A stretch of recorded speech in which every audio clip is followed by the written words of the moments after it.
March 6, 1944, 700 hours, Camp Aliceville, Alabama. The mist was still thick over the red clay perimeter fence as Hauptfeldwebel Karl Eberhardt stepped off the back of the U.S. Army transport truck and onto American soil for the first time in chains. Around him, 200 fellow German soldiers blinked under the rising sun, stunned into silence. They had survived Tunisia, endured packed Liberty ship crossings across the Atlantic, spent weeks guarded in railcars with blacked-out windows. The rumors had been endless: hard labor, starvation, beatings, isolation, maybe even firing squads.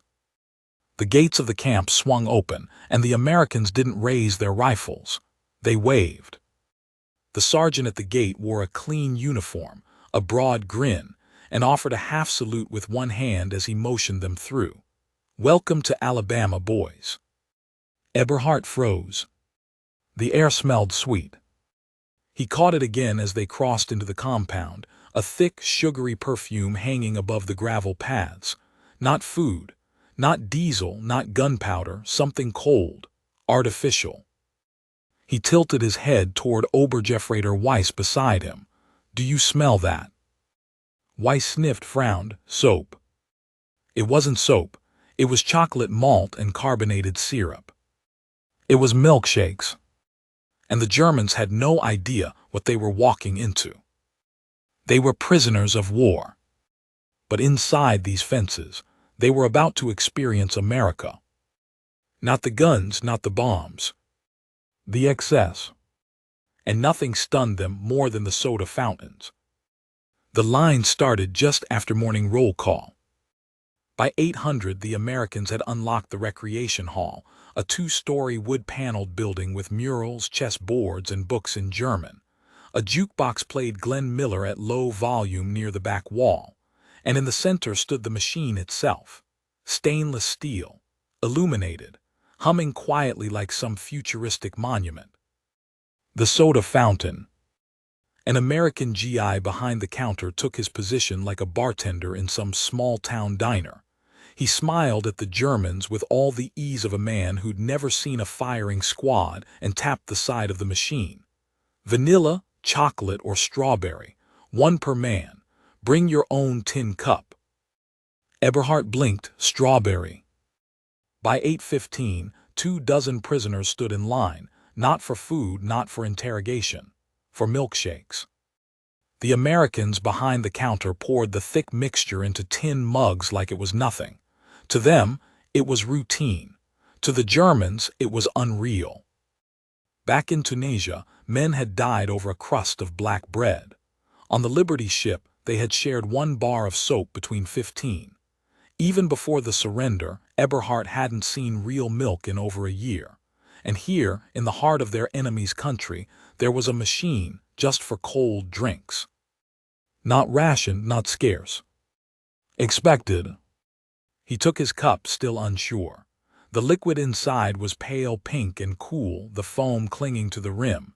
He took a cautious sip. His eyes closed. Weiss stared. "What is it?" Eberhardt couldn't find the words.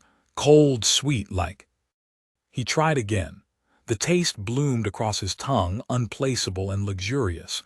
It was like sipping color. He took another gulp. And all around him, the others were doing the same. Young Germans, some only weeks removed from battle, now leaning against wooden posts with chocolate shakes in hand like small-town Americans. It was impossible. And yet it was happening. No one had expected this. Certainly not the guards, who seemed almost bemused by how stunned their prisoners were. One American lieutenant, a man named Harris, muttered to another, "They act like we gave 'em a bottle of whiskey." The other laughed. "Hell, I think they believe that more." But to Eberhardt, this wasn't a joke. It was a fracture. A crack in the image of the enemy he'd carried with him across 2 continents. He had expected punishment, hunger, and humiliation. He had braced for cold nights and interrogations. Instead, he got whipped cream. And the worst part, he didn't know how to feel about it. That night back in his barracks, he sat with the tin cup still in his hands. Empty now, but he hadn't washed it out. He wanted the scent to linger. Some of the men laughed about it. Others stared into the distance, hollowed. A few muttered that it was propaganda, psychological warfare, softening them for something worse. But no one could stop thinking about it. The next morning, the line was twice as long. And then came the music nights. And the movie screenings. And the newspapers in German. And the rations beef, bread, fruit, chocolate. And the letter-writing station with paper, envelopes and stamps. All of it within barbed wire, all of it for the enemy. Eberhard began to understand what this was. Not a trap, not a trick. A demonstration. He would later write in a journal entry, secretly passed from bunk to bunk.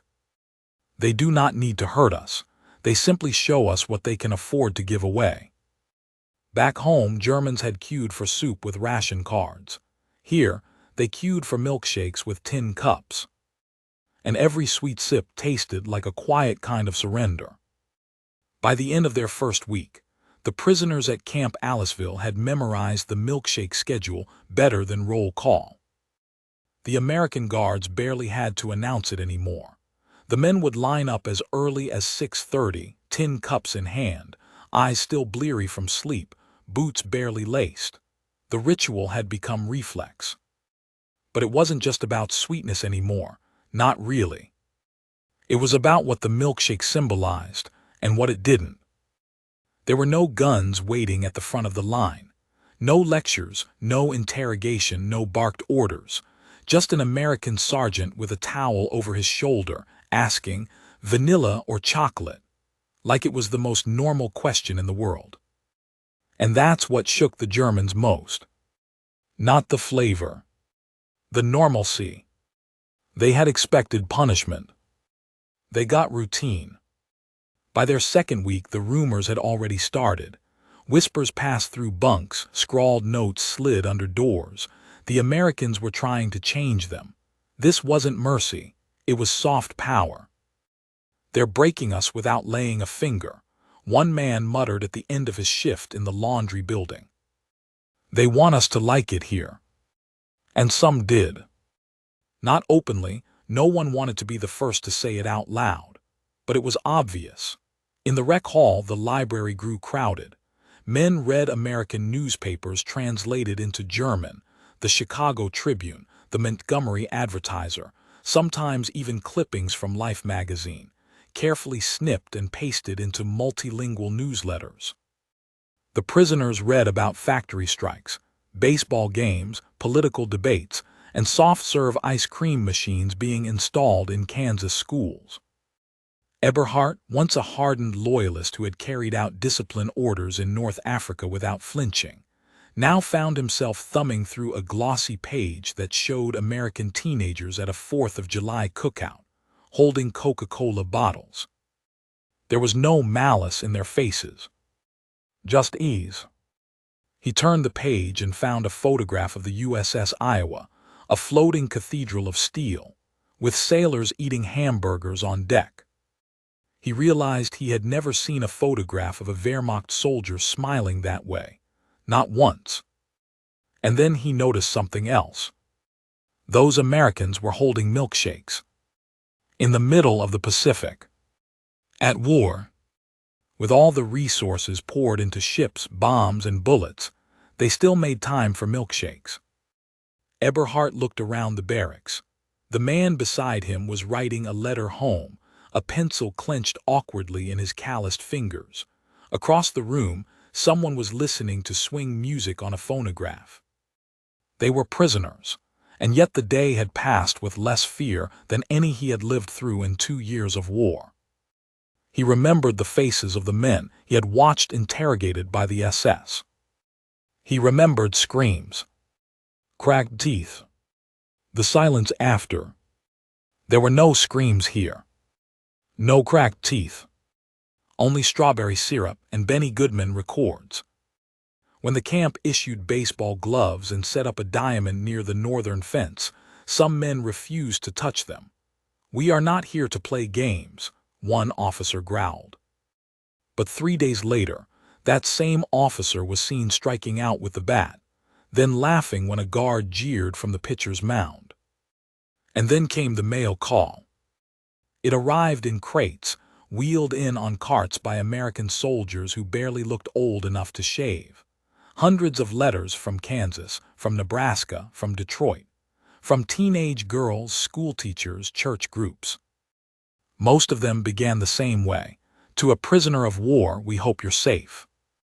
The first letter Eberhard received was from a woman in Ohio. Her son had been killed in the Ardennes, and yet she had written to a German. "I don't know your name," it said, "but I hope this war ends soon so we can all go home." No threats, no hate, just hope. He read it 3 times. He couldn't understand it. He'd seen entire Polish towns reduced to ash. He'd seen civilian women shot in front of their children for hiding bread. He had watched Allied pilots pulled from burning wrecks and kicked to death by village mobs.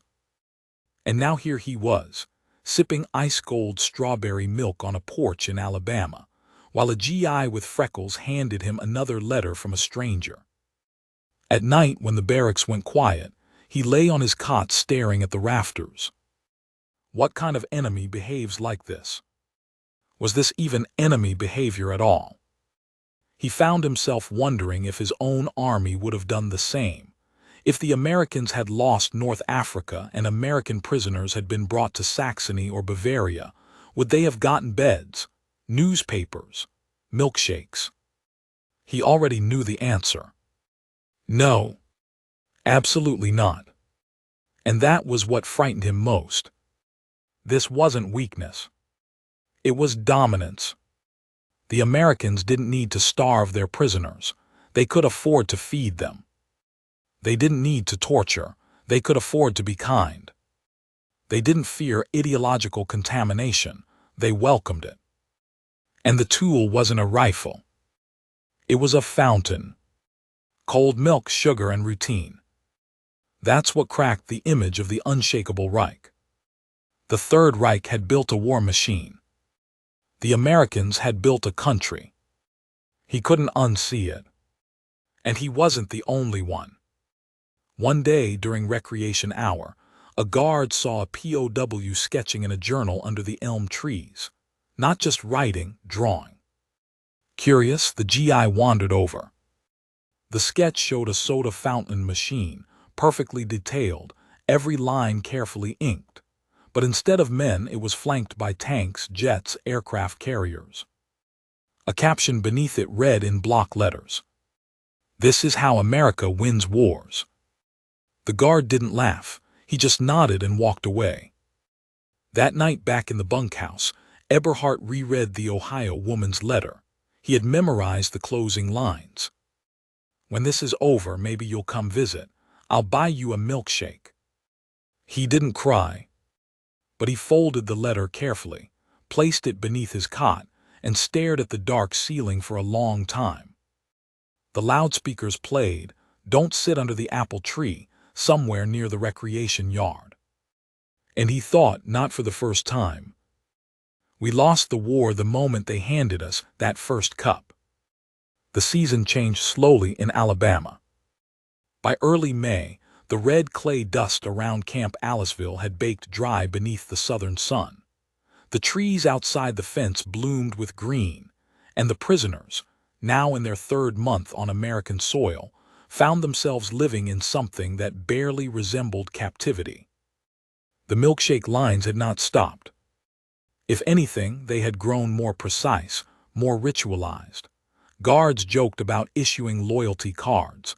Prisoners teased each other about preferred flavors. The Americans had even installed a second machine to keep up with demand. To the Germans who had fought in Stalingrad, in Tobruk, in the forests of the Ardennes, it felt surreal. But what began as awe had begun to evolve into something else. Restlessness. Not rebellion, but the kind of slow, creeping discomfort that came when the image of the world you had built cracked in your hands. They had all seen it now, not just the milkshakes but the rest of it, the strange, quiet force of American abundance. Letters from prisoners at other camps trickled in and confirmed the same pattern. Camp Crossville, Camp Papago Park, Camp Hereford, milkshakes, libraries, choirs, softball games. One camp had even hosted a Christmas pageant with costumes. It didn't make sense. Corporal France Burler, who had once manned a flak battery outside Hamburg, now sat in the shade of a pine tree sketching a soda dispenser with mechanical precision. Not for sabotage, but because he couldn't stop thinking about how it worked. "I've seen more engineering detail in that milk machine," he muttered to a bunkmate, "than in half our quartermaster trucks. America makes weapons and ice cream machines with the same care," the bunkmate replied. "We only make one of those." Eberhard had heard that sentence repeated in several forms. He understood the deeper meaning. The Americans hadn't won just by building tanks. They had won because they could build soda fountains and tanks and still have room left to give milkshakes to the men they defeated. And the contradictions didn't stop there. One of the guards, an older man named Owens, a veteran of France in the last war, had started learning German from the prisoners. Not for surveillance, out of curiosity. He practiced phrases with them, correcting pronunciation with the patience of a schoolteacher. "Do they know we killed Americans?" one prisoner whispered as Owens handed out newspapers. "They know," Eberhard replied. "They just don't act like it." By June, American officers had started offering lectures. Optional ones. The guards didn't pressure anyone to attend, but men came, dozens of them. The first was titled, "How Democracy Works." It was delivered in German by a professor-turned-major from Illinois who explained the American electoral system using chalk and string diagrams. The prisoners listened. Some scoffed. Some asked questions. One even corrected a translation error on the board. After the lecture, the professor stayed behind and answered questions for 2 hours. Then he shared a bottle of root beer with 3 of them on the barrack steps. Root beer, another flavor they didn't understand, another ritual. "Why are they doing this?" Weiss asked that night, sitting on his bunk. "Is this part of our sentence?" "No," Eberhard said quietly, "this is who they are." He didn't say it out of admiration. He said it with dread.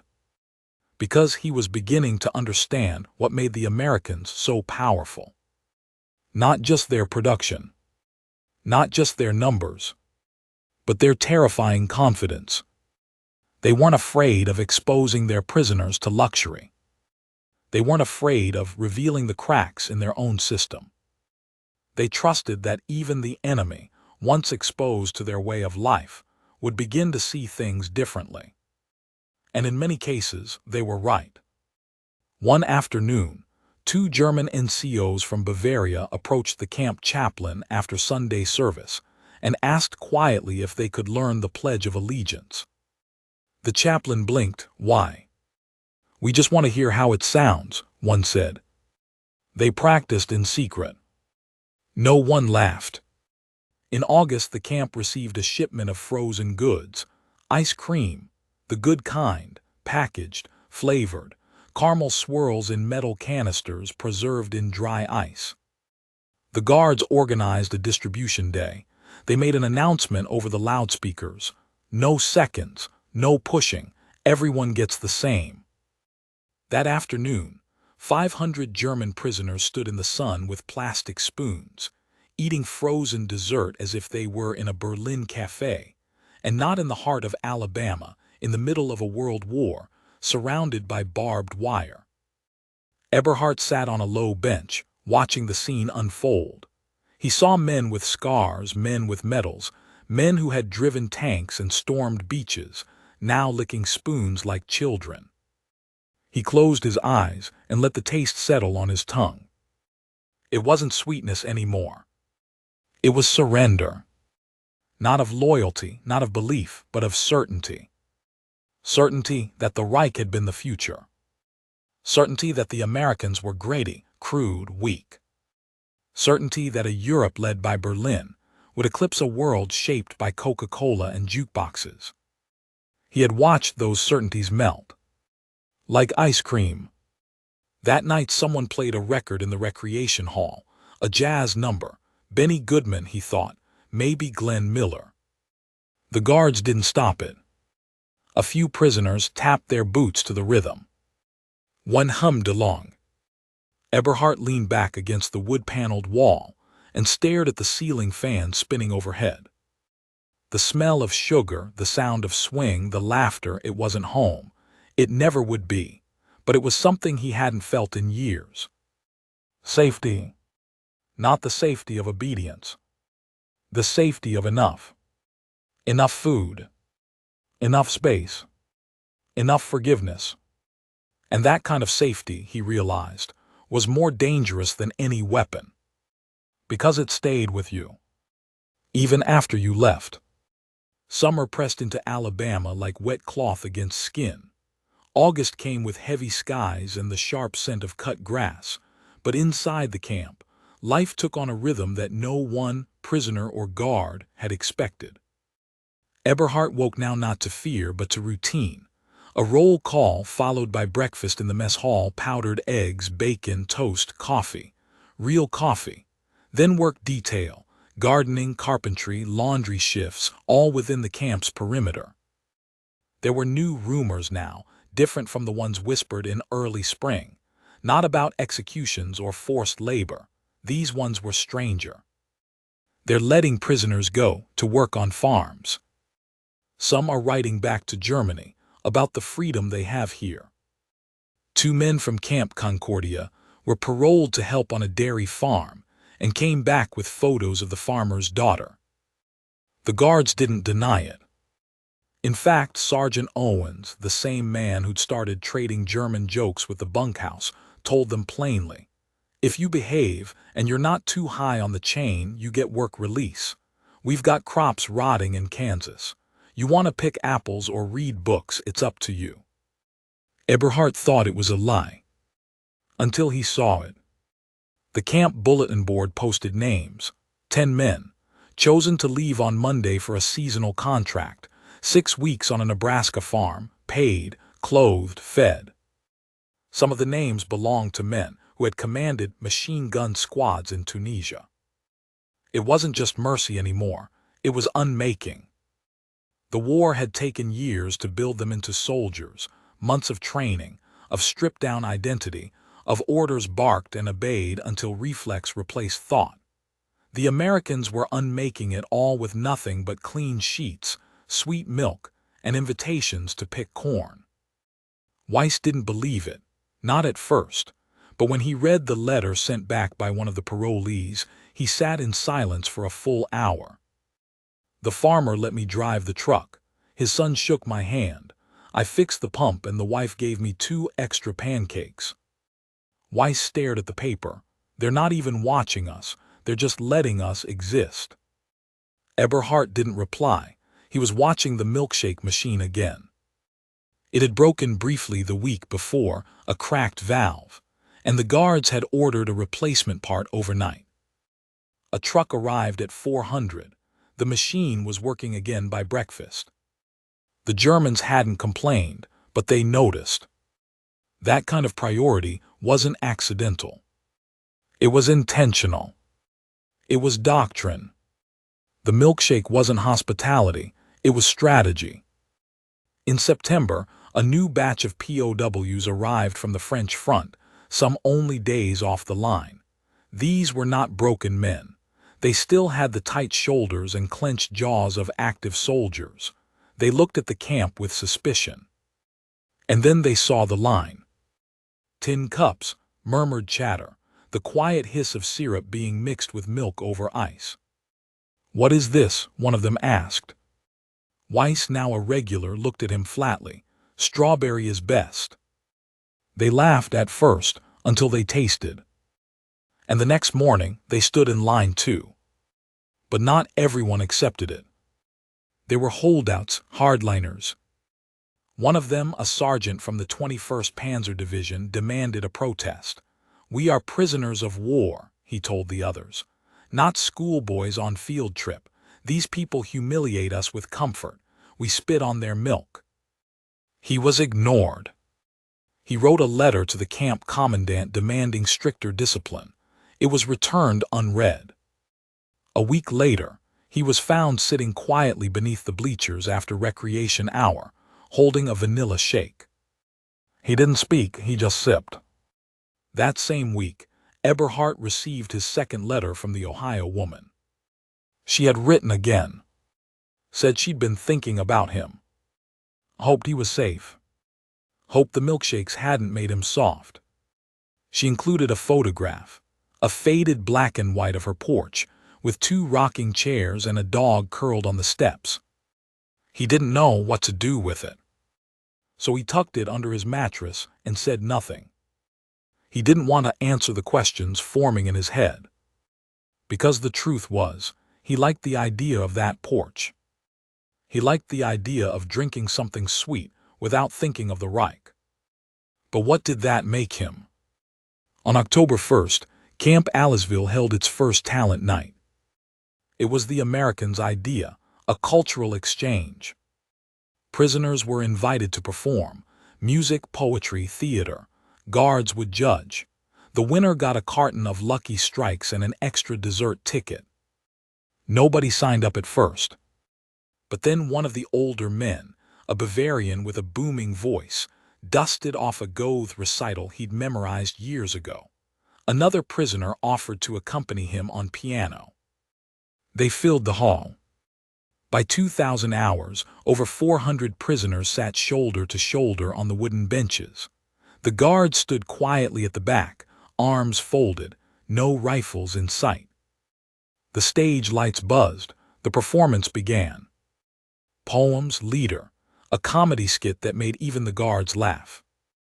And then, without warning, a prisoner walked onto the stage with a spoon and a metal cup. He tapped it twice. The room went silent. I would like, he said, to dedicate this performance to the soda fountain. Laughter erupted, cheers. Someone tossed a spoon in the air. Even the guards applauded. Eberhard laughed too, but it stuck in his throat. Because he realized it wasn't just comedy anymore.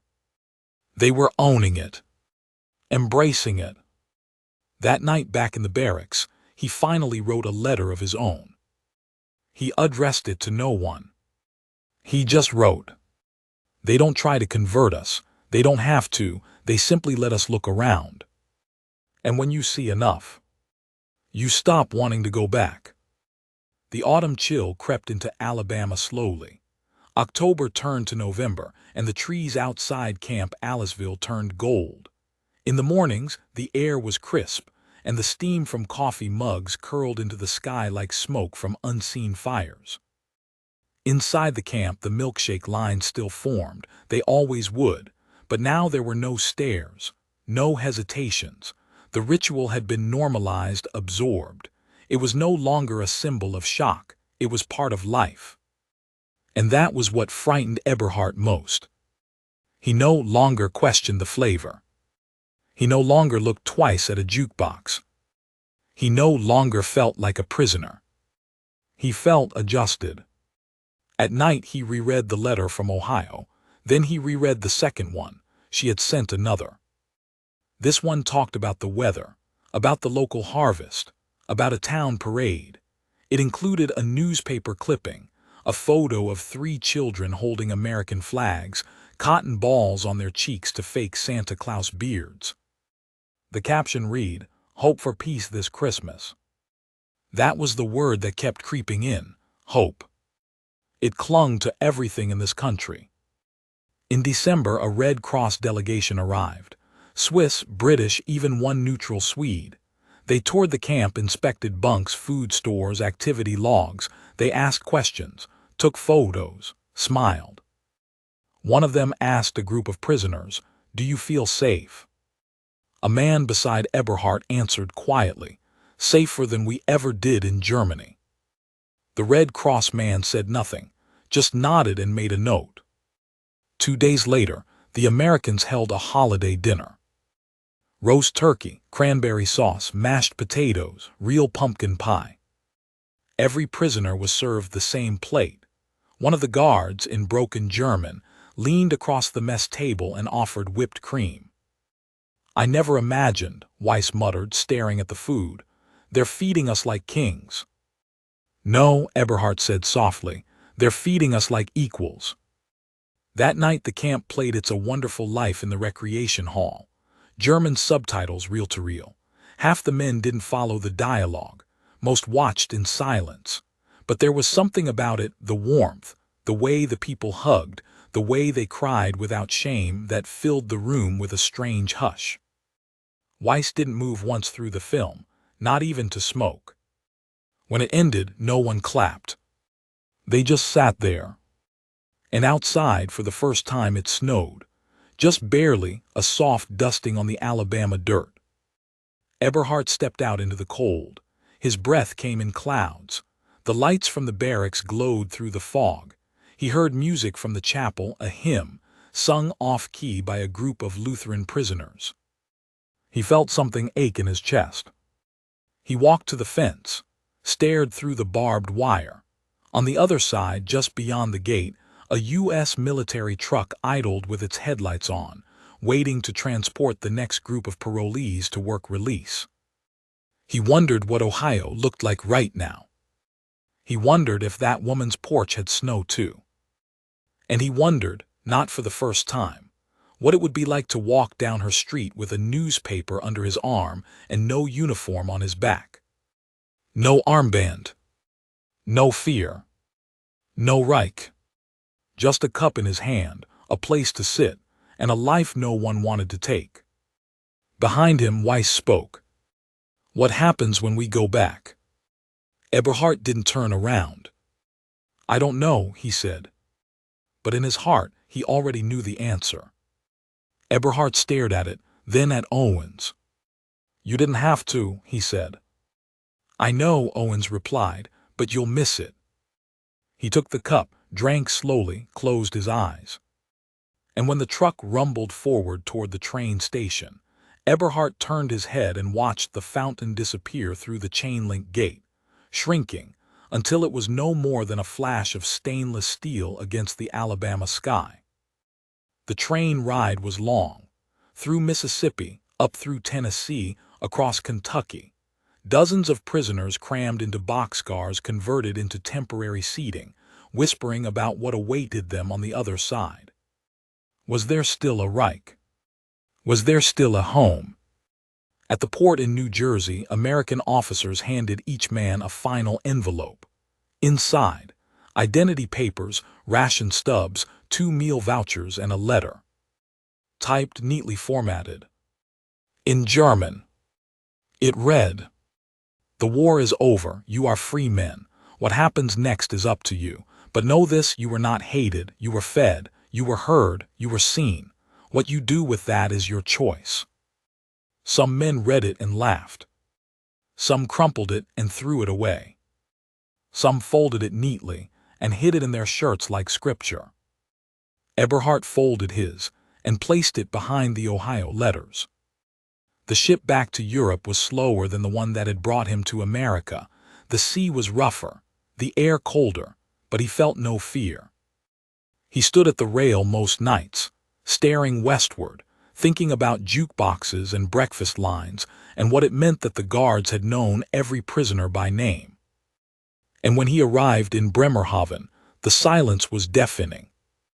Germany had changed. Cities flattened, trains silent, soldiers gone. He stepped off the ship into a world of ghosts.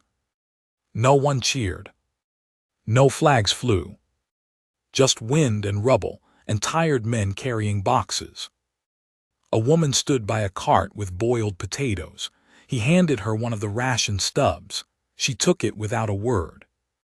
There were no soda fountains here. He walked past a pile of broken concrete and saw a poster still clinging to a crumbling wall. Der Sieg ist gewiss. Victory is certain. Someone had slashed it with black paint. He turned away. In the weeks that followed, Eberhard moved east, walking, hitching rides, trading cigarettes for train fare. He reached his village outside Leipzig and found the house still standing barely. His father was gone, his brother missing, his mother thin and quiet like a candle that had burned too long. They shared soup in silence. She asked no questions. He offered no stories. What could he say? That he'd been a prisoner. That he'd learned the Pledge of Allegiance. That he'd tasted ice cream and been told he was free while he was still behind a fence. She would never understand. Few would. And yet across Germany, men like him were returning, quiet, thoughtful, changed. Some kept it inside, others began to speak. A whisper here, a confession there, a joke about milkshakes that turned into a story about kindness, about American jazz, about a machine that poured chocolate syrup on command. Small things, but powerful. In a market square in 1947, a man opened a stand selling cold drinks. In Cologne, another opened a shop that offered American-style meals, potatoes, sausages, Coca-Cola in glass bottles. In Nuremberg, someone imported a jukebox. Little by little, echoes of the camp spread through the ruins. Not as propaganda, not as ideology, but as memory. Eberhard never returned to America, but he never forgot it. In 1952, he opened a small bakery outside Leipzig. His mother helped until she passed. He married a nurse who had worked in the ruins of Berlin. They had one child, a daughter. She grew up hearing the same bedtime story again and again. Not of battles, not of marches, but of a tin cup filled with strawberry milk. And a man who smiled when he handed it over and said, "Vanilla, chocolate, or strawberry, one per man, bring your own cup." That story stayed with her. And years later, when the wall came down and Germany looked west again, she told her daughter that freedom didn't always come with gunfire. Sometimes it came with kindness, with routine, with sugar, and with the quiet, patient confidence of a nation that could feed its enemies and win without hate. The soda fountain was never mentioned in the history books. But for the men who stood in that line, it had changed everything.